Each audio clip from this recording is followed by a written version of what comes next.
नमस्कार दोस्तों, मैं सोनम जैन। आप सभी देख रहे हैं एस टी सोनम चैनल पर। आप सभी का स्वागत है। दोस्तों, आज की कहानी है गाँव की बहू और शहरी सास। यदि आप सभी को कहानी पसंद आए तो चैनल को सब्सक्राइब जरूर कीजिएगा और पास में जो बेल आइकन का बटन है उसे प्रेस करना बिल्कुल ना भूलें, क्योंकि उसी से मिलेंगी आप सभी को मेरी आने वाली हर कहानी की नोटिफिकेशन। कहानी पसंद आने पर वीडियो को लाइक ज़रूर कर दीजिएगा, क्योंकि आप जानते हैं जब आप करते हैं वीडियो को लाइक तो मुझे मिलती है नई नई कहानियाँ लिखने के लिए प्रेरणा।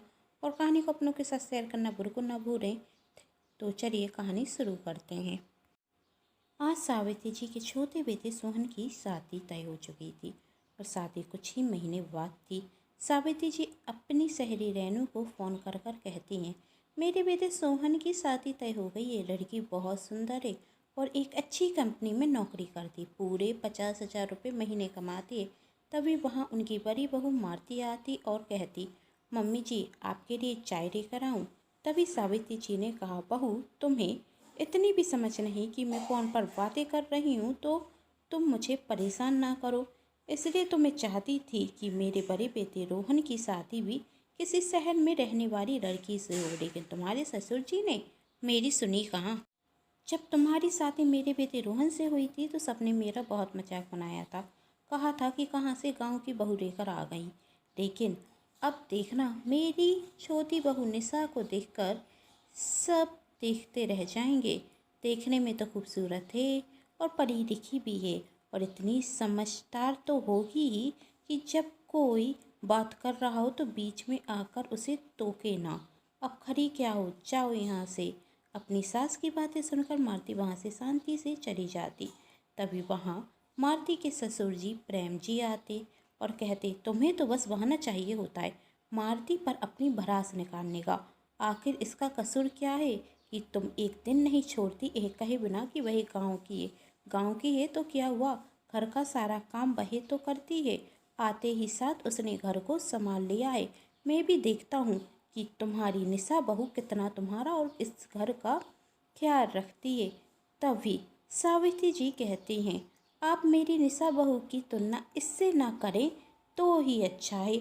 और क्या घर को संवारा है पूरा दिन, आखिर आपकी बहू करती ही क्या है। निशा महीने के 50,000 रुपये कमाती है और बहुत अच्छे से पता है मुझे। जब रोहन और इसकी शादी हुई थी तब लोगों ने मेरा कितना मजाक बनाया था। तभी प्रेम जी ने कहा, किसी ने कुछ नहीं कहा था और जो भी मालती से मिलता है सिर्फ यही कहता है कि कितनी संस्कारी है। आज के टाइम में इतनी संस्कारी बहू मिलती कहाँ है, लेकिन तुम्हें उसके संस्कार दिखेंगे क्यों। और कहती, सिर्फ तुम्हारी वही सहेलियाँ हैं जो दूसरों के घर में दखल अंदाजी करना कुछ ज़्यादा ही पसंद करती हैं।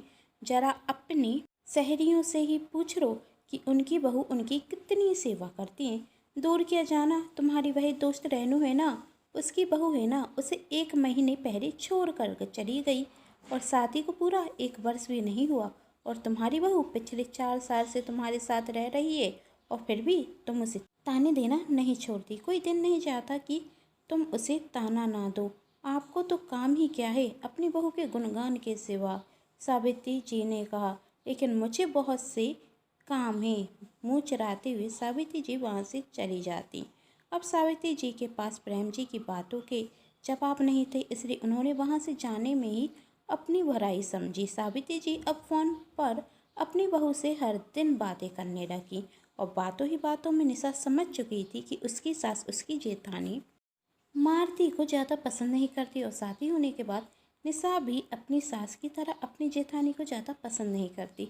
अपनी सास के सामने वह बहुत अच्छे होने का नाटक करती और अपनी जेठानी को नीचा दिखाने का कोई मौका नहीं छोड़ती। एक दिन मालती ने खाना बनाया तो निशा कहती, भाभी आपने क्या बना दिया, यदि इतनी देर वाला खाना मम्मी जी खाएंगी तो मम्मी जी तो बीमार ही हो जाएंगी। क्या भाभी आप मम्मी जी को बीमार करना चाहती हैं। एक उम्र के बाद इंसान को कम ही तेल वाला खाना खाना चाहिए। तब मालती कहती, निशा मैं खाना सबकी सेहत के हिसाब से ही बनाती हूँ, ऐसे खाने से मम्मी जी बीमार नहीं होंगी। तभी निशा कहती, मुझे तो मम्मी जी की परवाह है, इसलिए मैं कह रही थी और मैं तो डाइटिंग पर हूँ तो ऐसा खाना खाऊंगी नहीं, तो प्लीज़ कल से कम तेल वाला ही खाना बनाया कीजिए। तभी प्रेम जी कहते, सही कहा निशा बहू तुमने, एक काम करना, कर से खाना तुम ही बनाना। यही सुनकर निशा घबरा जाती और कहती, खाना तो मैं बना देती, लेकिन मुझे ऑफिस जाना पड़ता है। तब प्रेम जी ने कहा, तो क्या हुआ, कर से थोड़ी जल्दी उठ जाया करो, खाना बनाकर ऑफिस जाया करो। यही सुनकर निशा मन में सोचती है, क्या हो गया। तभी सावित्री जी कहती, आखिर निशा बहू खाना क्यों बनाए, वही तो ऑफिस जाती है और मारती घर पर करती ही क्या है। वैसे भी वही सबका खाना बनाती है, तो कम तेल वाला भी खाना भी बना देगी और मैं भी कर से कम तेल वाला ही खाना खाऊंगी। प्रेम जी कुछ कहते उसके पहले मारती ने कहा, कोई बात नहीं पापा जी, मैं खाना बना दूंगी। इसी तरह दिन निकलते जाते और धीरे धीरे निशा सावित्री जी की लाडली बहू बन चुकी थी। आज निशा घर आती तो अपनी सास के लिए एक बहुत सुंदर साड़ी लेकर आती और कहती, मम्मी जी आज मैं मार्केट गई थी और ये साड़ी मुझे बहुत पसंद आई और मुझे लगा आप पर बहुत खिलेगी, इसलिए मैं आपके लिए साड़ी लेकर आई हूँ। जरा पहनकर तो बताइए आपको पसंद आई या नहीं। तभी सावित्री जी वही साड़ी पहनती तो निशा कहती, वाह मम्मी जी, ये साड़ी तो आप पर बहुत जच रही है, या यह कहूँ कि आपने ये साड़ी पहनी तो इसकी खूबसूरती तो 4 गुनी हो गई। अब आप हैं ही इतनी सुंदर कि कोई भी कपड़ा पहन ले उसकी खूबसूरती अपने आप ही बढ़ जाती है। तभी सावित्री जी कहती, बस कर बहू, और कितनी तारीफ करेगी। तब निशा ने कहा, मम्मी जी आपकी तो जितनी तारीफ करो उतनी ही कम है। मैं तो कहती हूँ अगली बार जब आप अपनी सहेलियों के यहाँ किटी पार्टी में जाएं तो यही साड़ी पहनकर जाना, देखना आपकी साड़ी देख सब जर भुन जाएंगे आपकी खूबसूरती को देखकर। हाँ बहू, तू सही कह रही है, वैसे भी मेरे पास अब साड़ियाँ बहुत कम है। अरे मम्मी जी, आपको मुझसे पहले कहना चाहिए था, मैं आपके लिए 2-4 साड़ी और ख़रीद कर ले आती। निशा ने कहा, अब मैं अगली बार मार्केट जाऊंगी तो आपके लिए और बहुत सी साड़ी लेकर आऊँगी। अरे उसकी क्या ज़रूरत है, सावित्री जी कहती। तब निशा ने कहा, अरे मम्मी जी आप तो मेरी माँ जैसी है, शादी के पहले माँ के लिए शॉपिंग करती थी, अब आपके लिए कर दूंगी, उसमें क्या फ़र्क पड़ता है। तभी निशा कहती, मम्मी जी आपसे एक बात कहूँ। तब सावित्री जी अपनी साड़ी को गौर से देखते हुए कहती हैं, कहो। निशा ने कहा, मम्मी जी वही कर मेरी सहेली है ना, उसके बेटे का जन्मदिन है तो मैं जाऊँ। सावित्री जी ने कहा, ये भी कोई पूछने की बात है, तुम जरूर जाना। तभी निशा कहती, मम्मी जी इनसे भी कह दीजिएगा, दोनों जाएंगे तो अच्छा लगेगा। यह कह रहे थे कि आप कहेंगी तभी जाएंगे। अरे तू चिंता मत कर बहू, मैं सोहन से भी कह दूंगी और वह तेरे साथ जरूर जाएगा। इसमें कोई नई बात नहीं थी। निशा को जब भी अपने मन का कोई काम कराना होता तो वह अपनी सास के लिए कोई नया तोहफा लेकर आती और उनसे परमिशन लेकर अपने मन का काम करा लेती। निशा अपने कमरे में जाती और सोहन से कहती, कल पार्टी में जाने की तैयारी कर लो। तब सोहन ने कहा, मैंने तुमसे पहले भी कहा था कि मम्मी पार्टी में जाने की परमिशन नहीं देंगी, यही कहेंगी कि फिजूल का खर्च है। तभी निशा कहती, मेरा नाम भी निशा है, मैंने तुम्हारी मम्मी से परमिशन ले ली है। वही कैसे, रोहन ने कहा, बस एक नई साड़ी दे दी तो तुम्हारी मम्मी खुश हो गई। तब रोहन कहता, तुम तो मम्मी को खुश करना बहुत अच्छे से जानती हो। इसी तरह दिन निकलते जाते और निशा अपनी सास के लिए कोई ना कोई तोहफा लेकर आती।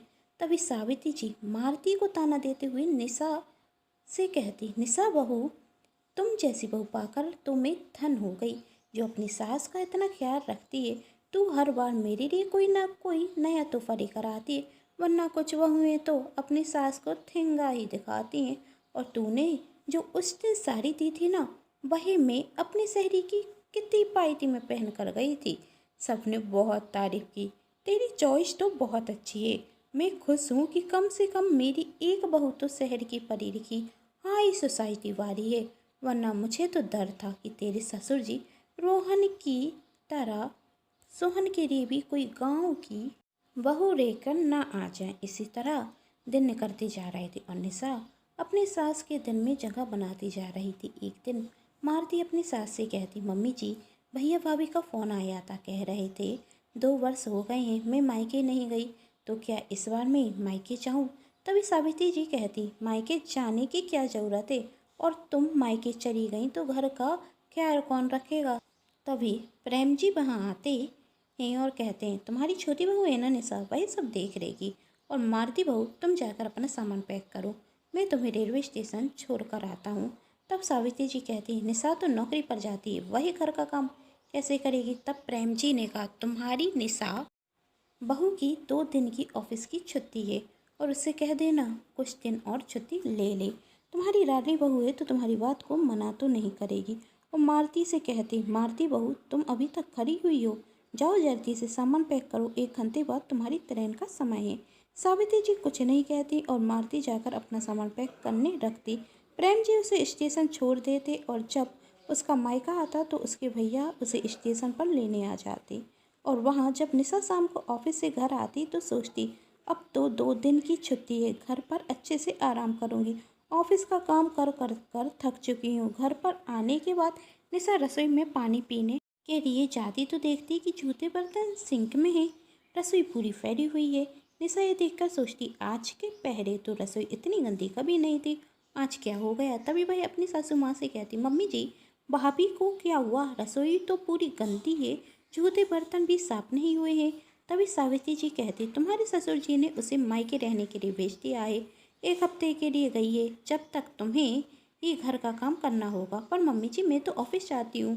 तब सावित्री जी कहती 1 हफ्ते के लिए ऑफिस से छुट्टी ले लो, इससे तुम्हारे ससुर जी को भी पता चल जाएगा कि उनकी बड़ी बहू ना हो तो तुम घर बहुत अच्छे से संभाल सकती हो। उन्हें तो यही लगता है कि तुम तो कुछ करती ही नहीं। अब जल्दी से जाकर कपड़े चेंज कर लो और रसोई साफ कर दो। क्या मम्मी जी मैं करूं? निशा ने कहा। और नहीं बहू, अब कौन करेगा, तुम्हें तो करना ही होगा। खरी क्यों हो बहू, जल्दी जाओ, फिर तुम्हें खाना भी तो बनाना है। जी मम्मी जी कहते हुए निशा गुस्से में अपने कमरे में जाती और अपनी फाइल फेंकते हुए कहती अच्छी आफत है, पहले ऑफिस का काम करो फिर घर पर आकर घर का काम करो। कपड़े चेंज कर कर निशा रसोई में जाती और पूरी रसोई साफ करती है। निशा कहती है रसोई साफ करते करते ही तो मेरी जान निकल गई, अब खाना बनाना मेरे बस के बाहर है। एक काम करती हूँ, बाहर से ही खाना ऑर्डर कर देती हूँ, पैसे भी मैं कमाती हूँ तो बिल भी पे कर दूँगी, मुझे किसी से क्या पूछना। निशा अपने कमरे में जाती और थोड़ी देर बाद खाना आ जाता। निशा खाने को डाइनिंग टेबल पर लगा देती। तभी प्रेम जी कहते हैं निशा बहू खाना तो बाहर से आया है। तभी निशा कहती है पापा जी अब मैं ऑफिस से आकर थक गई थी तो मेरे बस के बाहर है कि मैं खाना बनाऊँ, इसलिए आज मैंने खाना बाहर से ही मंगा लिया। तब प्रेम जी ने कहा बहू तुम तो कहती हो ज़्यादा तेल मसाले वाला खाना तुम्हारी सासू माँ के लिए अच्छा नहीं होगा, फिर बाजार का खाना क्या तुम्हारी सासू माँ की सेहत के लिए अच्छा होगा। निशा को मन ही मन गुस्सा आता और वही मन में सोचती इन्हें तो बस मौका चाहिए होता है मुझे ताना देने का। और निशा कहती पापा जी कभी कभी हमें अपने खाने का स्वाद बदल लेना चाहिए और हर दिन घर का खाना खाते खाते बोर हो जाती हूँ, इससे मैंने सोचा कि आज हम सब बाजार का कुछ टेस्टी खाना खाएं। है ना मम्मी जी, सही कहा ना मैंने। सावित्री जी ने भी कहा सही तो कह रही है बहू, और वैसे भी आज मेरा भी कुछ अच्छा खाने का मन हो रहा था। तभी प्रेम जी कहते वही तो मैं बहू के लिए कह रहा था, बहू ने ही तो कहा था कि वह डाइटिंग पर है। निशा के पास कोई जवाब नहीं था, वह चुपचाप खाना खाने लगती। सभी लोग खाना खाने के बाद सो जाते लेकिन निशा को नींद नहीं आ रही थी। कल से घर का पूरा काम कौन करेगा, मेरे बस के तो बाहर है, एक दिन में ही तो मेरी हालत ख़राब हो गई, सुबह से मैं तो नहीं करने वाली घर का काम, पर क्या करूं। दूसरे दिन अचानक से सावित्री जी का स्वास्थ्य खराब हो जाता जिस कारण वह निशा के घर के काम में मदद नहीं कर पाती और निशा को अब अपनी सास की भी सेवा करनी पड़ती। निशा मन ही मन सोचती एक तो घर का काम, ऊपर से सास की सेवा, मेरे बस के बाहर है। और वह अपनी सास से कहती मम्मी जी वही ना, मम्मी कह रही थी कि मैं बहुत दिनों से मायके नहीं आई इसलिए मुझे बुला रही हैं, मैं तो अपने मायके जा रही हूँ। तभी सावित्री जी कहती लेकिन बहू मेरी भी तबीयत ठीक नहीं और बड़ी बहू भी घर पर नहीं, तुम बात में चली जाना। तभी निशा कहती मम्मी जी बात में कैसे जाऊंगी, आपको तो पता है मुझे ऑफिस के काम से छुट्टी नहीं मिलती, अब जब मैंने छुट्टी ले ली है तो मायके होकर आ जाती हूँ और आपकी तबीयत तो दवा खाने से ठीक होगी, मेरे यहाँ रुकने से थोड़ी ना ठीक होगी, आप समय पर दवा लेती रहना, मैं आपको फ़ोन करती रहूँगी। कहते हुए निशा अपना सामान लेकर अपने मायके चली जाती। तभी प्रेम जी वहाँ आते और कहते तुम्हारी रानी बहू तो तुम्हें इस हालत में छोड़कर चली गई। तभी सावित्री जी कहती हैं हाँ दे दीजिए ताना मुझे, मैंने हमेशा निशा की तारीफ़ की और जब मुझे निशा की ज़रूरत है तभी वह मुझे छोड़कर चली गई। मैंने कभी भी नहीं सोचा था कि निशा बहू मेरे साथ ऐसा करेगी। तभी प्रेम जी कहते हैं, जिस बहू ने तुम्हें हमेशा मान सम्मान दिया तुमने कभी उसकी कोई अहमियत नहीं समझी, और जो तुम्हें सिर्फ कुछ तोहफे देती रही तुम उस बहू की तारीफ करती रही और अपनी संस्कारी बहू को ताना देती रही। तभी सावित्री जी कहती, आप सही कह रहे हैं, मैंने बड़ी बहू के साथ गलत किया। तभी वहाँ मारती आती। तब सावित्री जी कहती, बहू तुम तो एक हफ्ते के लिए मायके गई थी, फिर आज अचानक से कैसे आ गई। तब मारती कहती, मम्मी जी मुझे पता चला कि आपकी तबीयत ठीक नहीं, तो मैं मायके में कैसे रुक सकती थी, मेरा मन ही नहीं रखा, इसलिए मैं आ गई। तभी सावित्री जी ने कहा, बहू मैंने तुम्हें कभी समझा ही नहीं, ऐसा मत कहिए। मारती ने कहा, मारती आते ही साथ अपनी सास की सेवा करने लगती है, घर के सभी काम अच्छे से करती है। और जब निशा को पता चलता कि उसकी जेठानी ससुराल आ गई है तो निशा भी 2 दिन में ही अपने ससुराल आ जाती और कहती, मम्मी जी मुझे माफ़ कर दीजिए, आप बीमार थी और मैं आपको ऐसी हालत में छोड़कर चली गई। मुझे अपनी गलती का एहसास है और मुझे तो 2 रात से नींद भी नहीं आई, यही सोचते हुए कि आप ठीक हैं या नहीं। आपकी चिंता हो रही थी, इसलिए मैं 2 दिन में ही मायके से घर आ गई। तभी सावित्री जी कहती, बहू तुम्हें इतनी जल्दी घर नहीं आना चाहिए था, क्योंकि मेरी बड़ी बहू है मेरा ख्याल रखने के लिए, और तुम मायके चली गई तो मुझे समझ में आ गया कि मेरी किस बहू को मेरी ज़्यादा फिक्र है। यह सुनकर निशा मारुति की तरफ मुँह चढ़ाते हुए अपने कमरे में चली जाती। सावित्री जी इस बात को समझ जाती कि जब निशा को पता चला कि मारुति ससुराल आ चुकी है तो वह पीछे से घर आ गई, उससे अब घर के काम भी नहीं करने पड़ेंगे और वह सावित्री जी की नज़रों में अच्छा बन जाएगी। पर सावित्री जी इस बार बेवकूफ़ बनने वाली नहीं थी, वही समझ चुकी थी कि उनकी दोनों बहुओं में से उनकी ज़्यादा फिक्र किस बहू को है। अब सावित्री जी सबसे कहती हैं कि मेरी मारुति बहू जैसी बहू तो कोई हो ही नहीं सकती जो मेरी इतनी फ़िक्र करती है। उम्मीद करती हूँ दोस्तों आप सभी को ये कहानी पसंद आई होगी। यदि कहानी पसंद आई है तो शेयर जरूर कीजिएगा, वीडियो को लाइक कीजिएगा और चैनल को सब्सक्राइब करना बिल्कुल ना भूलें। Thanks for watching.